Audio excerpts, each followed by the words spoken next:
Update. I30M rejected one of my best friends, 28F, that I used to be in love with.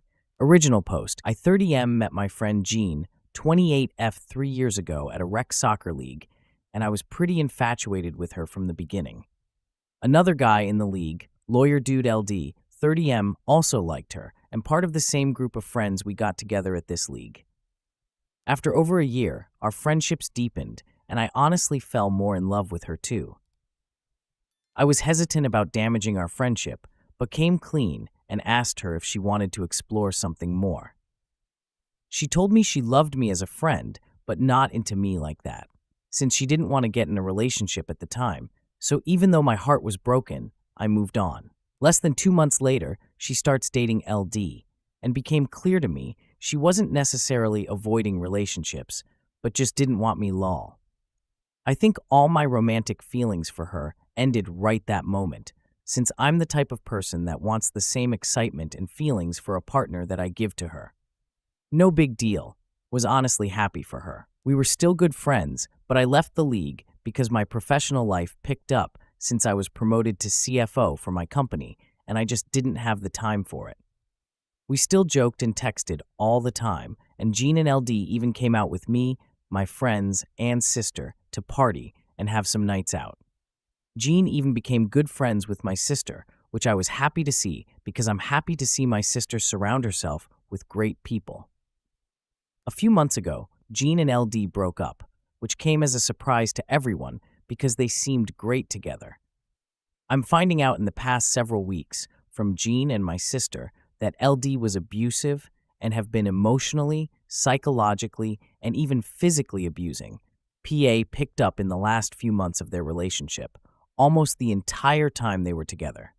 She even had pictures of the bruises on her body and everything. I feel terrible for her, and she's been spending more time with us, and I think she's well on the path to recovery. She should probably see a therapist or something to confirm that. Last weekend, we were drinking some wine in my kitchen, goofing around. She's teasing me about the last few GFs I've showed, and even doing an impression of some. We're in NYC and dating, and people can just be weird here, lol. I was pretty tipsy, and my kitchen is tiny, Manhattan apt, and I'm pretty sure she initiated a kiss. We kiss for maybe 7 to 10 seconds before I put a stop to it and try to diffuse the situation, joking about how strong the wine is. She agrees, laughs about it, and goes home. Early the next morning, she's at my doorstep and wants to talk. She said she's in love with me, and we can start what we should have started when I confessed to her years ago. I told her I love her as a friend, but I don't see her romantically like that, and it wouldn't be a good idea. She seemed incredibly hurt and asked if it's because I rejected her, and I told her it wasn't, but I don't think she believed me. To be honest, it probably is the reason. As I mentioned earlier, unless someone is as Golden Lab excited about me as I'm into them, I lose interest in them romantically. I probably have issues, but that's just how I am. But in no way am I trying to purposely punish her. Now, even my sister is texting me and giving me a hard time because she sees it as her friend who was manipulated into a relationship when she wasn't ready for it by a narcissist and then abused.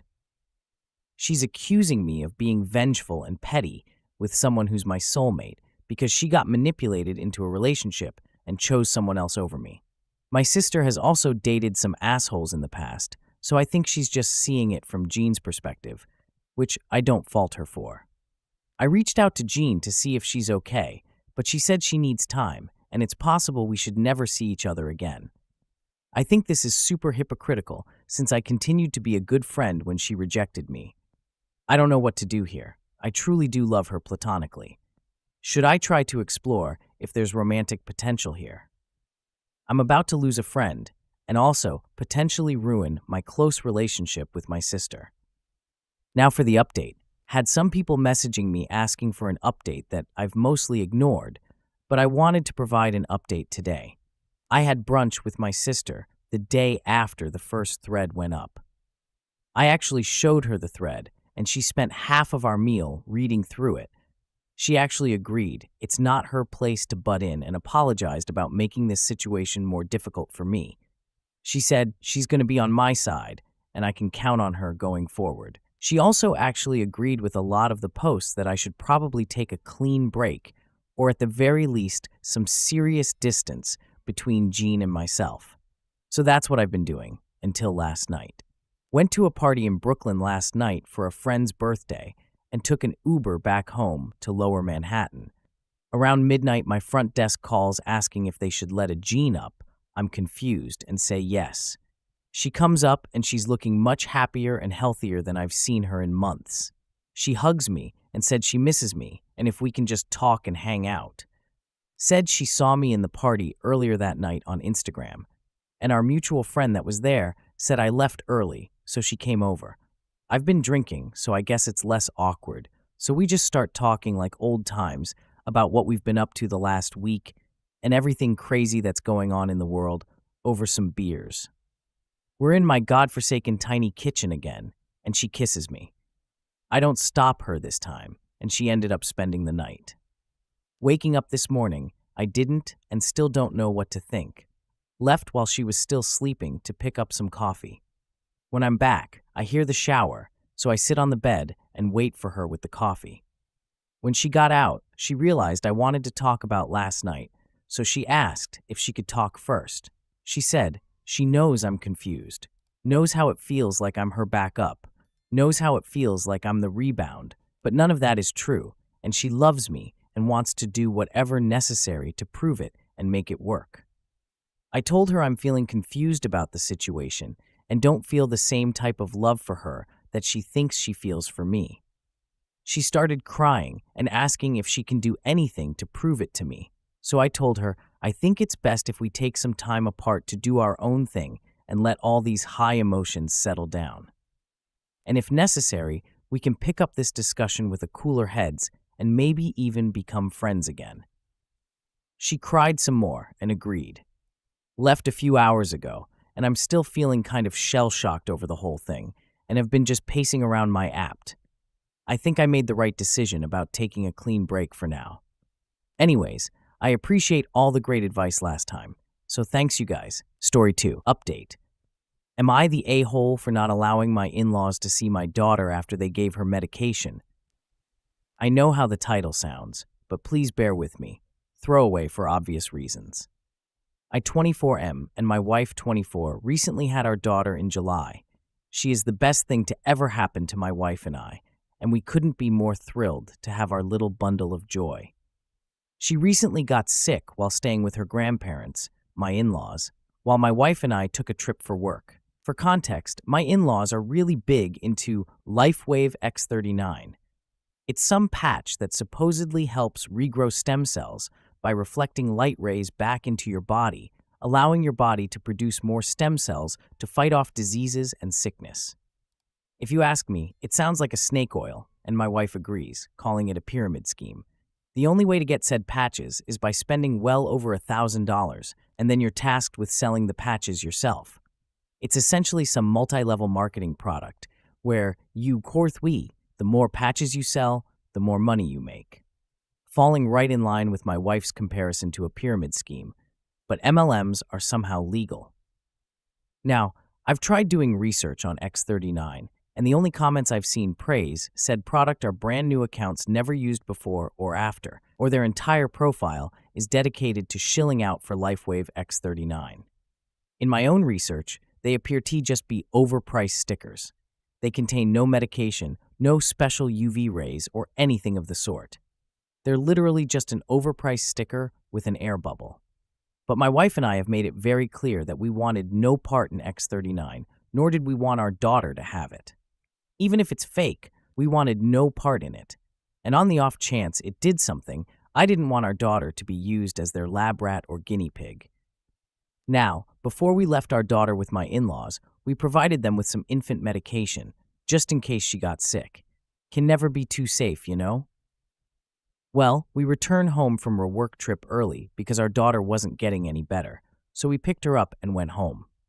We were going to give her a bath, and in the process of taking her jacket off, we found an X39 patch on her arm. Upon finding it, we immediately called her parents and demanded to know why she had a patch on her. Her parents tried saying that it's safe for baby, We even ordered the ones for ages 7 and younger, and that it's practically medication, their words, which still didn't answer our question. So my wife checked the go bag, and the Motrin we gave them was, while it was used, not used very much at all. Her parents tried claiming that someone else in their group, or whatever, gave it to their son, and they got better in a week. Point is, we didn't buy it, nor did we care. We've made it abundantly clear that we wanted nothing to do with X39, and we didn't want our daughter to be a part of it. They failed to listen. My wife was on the phone with them for over an hour, and while I don't know the exact length the conversation went to, I know it at least ended with her screaming, "Going to see my fucking daughter again. And if you attempt to come to my house, we will call the police," before hanging up. That was 3 days ago now, and we've had several missed calls from family members, her parents, her siblings, and even family friends, all saying that we overreacted and they were just trying to help. Maybe we overreacted, but we wanted nothing to do with that, and despite making it clear, they went against our wishes and did it anyways. And instead of giving my daughter actual medication, they tried to give her some placebo patch. Her parents tried claiming that we're stopping them from seeing their only grandchild over something so small. But we did want to hear it. Am I the a-hole? Now for the updates. About a month ago, I made this post ranting about my in-laws' weird obsession with a, for lack of a better term, cult regarding stem cell regeneration through patches, which clearly isn't a real thing. There's been some development on that end, and while I'm confident things will likely end here, I wanted to give a quick update for those who may have been curious. I'm writing this on the toilet at work, so don't mind the rushiness of it all. After my wife essentially cut tide with them, and we all received a million phone calls and text messages from family and friends, things quieted down for about a week or two. We started having my sister watch our daughter instead when we had to work. We haven't had another out-of-trip town since the initial post, however. Through those couple of weeks, we never really heard anything beyond a couple of supposed shit-talking posts on Facebook bitching about us, but I can't seem to find the posts. We thought things were probably, hopefully, going to end there, but boy, were we wrong. And this is quite the jump from the last post. My wife and I were visited by CPS about 2 weeks ago or so, after they received concerning calls about supposed child abuse and negligence within the household. Of course, nothing like that happened, and the caseworker was very quick to see that. We had asked who reported her, and while she couldn't say, we had a suspicion it was from her parents. We were completely helpful and cooperative with the caseworker, and after she left that night, my wife called her mom up and asked her if she's the one who called CPS. Surprisingly, her mother took full accountability, but, not so surprisingly, tried to spin it around in her favor, claiming that she did it for our own good because our daughter was sick and she wasn't getting any better when she was there, so clearly we were doing something awful as parents. Kids get sick. It happens. But they're also extreme anti-vaxxers. Not just COVID, I mean everything.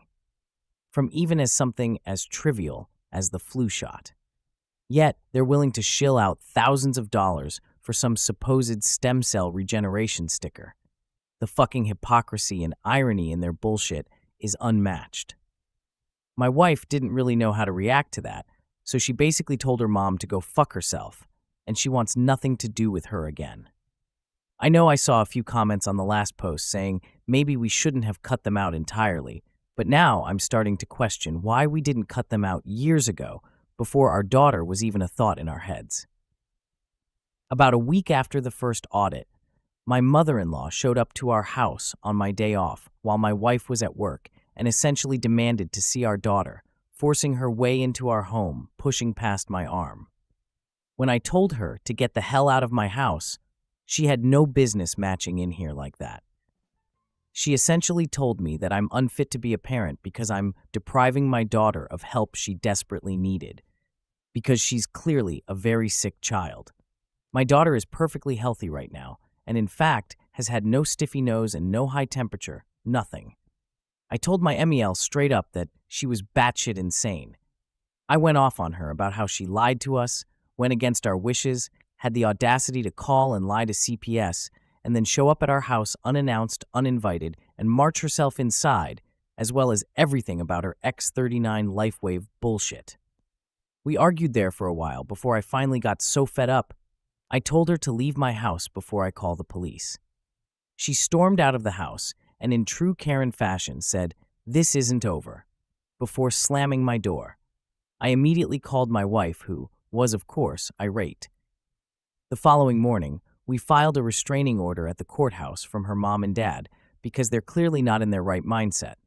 The caseworker had to audit us a few more times as per their guidelines over the past 2 weeks, and yesterday was her last day where she informed us that we're doing good and she's sorry for the trouble they caused. We kept her up to speed on the LifeWave shit, the showing up unannounced and the restraining order, and though she couldn't really take a side, she seemed apologetic. But my wife and I are pretty livid. We started looking at houses in another state to get as far away from her in-laws as possible. Our company has offices out there, so it's entirely possible we could just be transferred. So we're crossing our fingers that all goes well, the restraining order gets filed soon enough, and we'll get a place clear across the country so that this will hopefully be my last update. Hello everyone. Thank you for being so supportive. I've read some of the comments, though not all, far too many, and I know some of you have asked for updates, and so I wanted to give everyone an update for those still interested. Things aren't going to be as juicy in this post as the last two, but some new things have happened, so I'll just jump right in. After my in-laws called CPS on us, for no discernible reasons other than we forbid them from seeing our daughter, things mostly quieted down. Some of you suggested that we should do more than just get a restraining order. So we bought some security cameras and had them installed all around our property, and our neighbors, who are pretty good friends of ours, was in the loop for the most part, and anytime we had to go somewhere, not only did we have video cameras recording every time someone entered our driveway, displayed directly on our phones, our neighbors kept us updated too. She stopped coming around for the first few months since she called CPS on us, but just the month before last, as we were preparing to move my in-laws, somehow got word we planned on moving states and attempted to block our driveway as her dad tried blocking the front door. Not sure what their plan was there, because we have a back door and an extra side door leading from the kitchen. But I digress. Her mom blocked the driveway, stopping our U-Haul or car from leaving the property and wouldn't budge, even after we told them we would call the police. They told us they'd move if we told them where we were moving to, but my wife told them that that wasn't happening and they had 10 minutes to leave or we'd be calling the police. My neighbor came over during the commotion, but my in-laws still wouldn't budge. My daughter is crying during all of this, as my wife is trying to console her, as my neighbor and I are attempting to remove my father-in-law from the doorway, but he wouldn't move. Eventually, my wife called the police, and I'm guessing another neighbor called them as well, because they responded within mere minutes. My in-laws kept screaming that we were taking their rightful grandchild away, and that we'd all be damned to burn in hell for this, but honestly, that just made me laugh. The police kept asking them to leave, but they wouldn't. Eventually, they were arrested for refusing to leave, and the police were nice enough to call a tow truck for us to be able to back out of the driveway. Lo and behold, as the police were handcuffing my in-laws, they both had on those X39 patches, and even the police questioned them about it. But whatever, what's done is done. We were able to finally leave and on to new adventures. We've been settled in at our new house for the better part of over a month, and we're enjoying it greatly. No word from her in-laws, and they have no idea where we are. We have them blocked, but we'll eventually get messages from unknown numbers or Facebook accounts asking where we moved, but there's no way they're that foolish to believe we'll actually tell them. Luckily, neither my last state or this one have any grandparents' rights, so we're in the clear there. Thank you, everyone. Hopefully this is my last update.